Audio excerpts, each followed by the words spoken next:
गांव की शुरुआत एक सुनसान और अज्ञात गांव की एक हल्की धुंधली सुबह। गांव का नाम था गुलगांव। जहां कुछ अजीब था।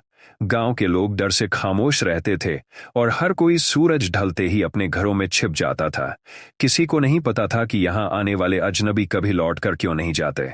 आज सुबह भी गुलगांव में वैसा ही सन्नाटा था। पेड़ों से गिरते पत्तों की सरसराहट और दूर से आने वाली हवा की सिहरन बस इस बात का इशारा थी कि कुछ गलत होने वाला है। नया आगमन गांव के मुख्य चौराहे पर। विनीत, एक पत्रकार, किसी अजीब रिपोर्ट के पीछे गांव में आया था। उसे खबर मिली थी कि इस गांव में पिछले कई सालों से कई लोग गायब हो रहे हैं। लोगों का कहना था कि कुछ अंधेरा उन्हें खींच लेता है। विनीत को इन बातों पर यकीन नहीं था। वह गांव के चौराहे पर खड़ा होकर आसपास के माहौल को देख रहा था। उसे कुछ भी असामान्य नहीं लगा, लेकिन गांव के लोग उसे देखकर घबराए हुए थे, जैसे कि वे जानते हों कि वह अब कभी वापस नहीं जा सकेगा। अंधेरा का पहला संकेत गांव की गलियों में। शाम ढल रही थी और गांव की गलियों में चलते हुए विनीत ने देखा कि लोग जल्दी जल्दी अपने दरवाजे बंद कर रहे थे। एक बूढ़ा आदमी उसे देखकर तेजी से बोल पड़ा, सूरज ढलने से पहले गांव छोड़ दो, यहां अंधेरा सब कुछ निगल जाता है। विनीत उसकी बातों को नजरअंदाज करते हुए आगे बढ़ा, पर जैसे ही सूरज पूरी तरह से अस्त हुआ, एक अजीब सा सन्नाटा छा गया। हवा एकदम शांत हो गई और अचानक उसके सामने से एक साया गुजरा। विनीत ने पलट कर देखा, लेकिन वहां कोई नहीं था।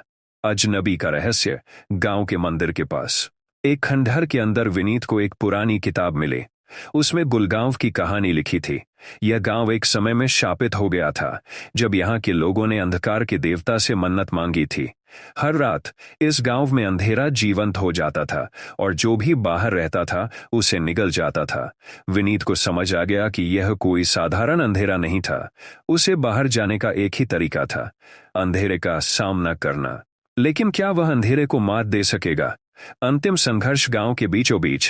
विनीत ने हिम्मत जुटाई और खंडहर से बाहर निकलकर गांव के बीचों बीच पहुंच गया। अंधेरा अब पूरी तरह से फैल चुका था, लेकिन अब विनीत को डर नहीं था। उसने महसूस किया कि यह अंधकार लोगों के डर से ताकतवर हो रहा था। वह अंधेरे के सामने खड़ा हुआ और उसकी ओर देखा। धीरे धीरे अंधेरा पिघलने लगा। विनीत के भीतर का साहस अंधेरे को कमजोर कर रहा था, लेकिन क्या वह पूरी तरह से इसे हरा पाएगा या फिर अंधकार उसे निगल लेगा? खौफनाक अंत थी। गांव का वही चौराहा जहां कहानी शुरू हुई थी। अचानक अंधेरा गायब हो गया। गांव की हवा फिर से चलने लगी और आसमान साफ हो गया। विनीत राहत की सांस ली।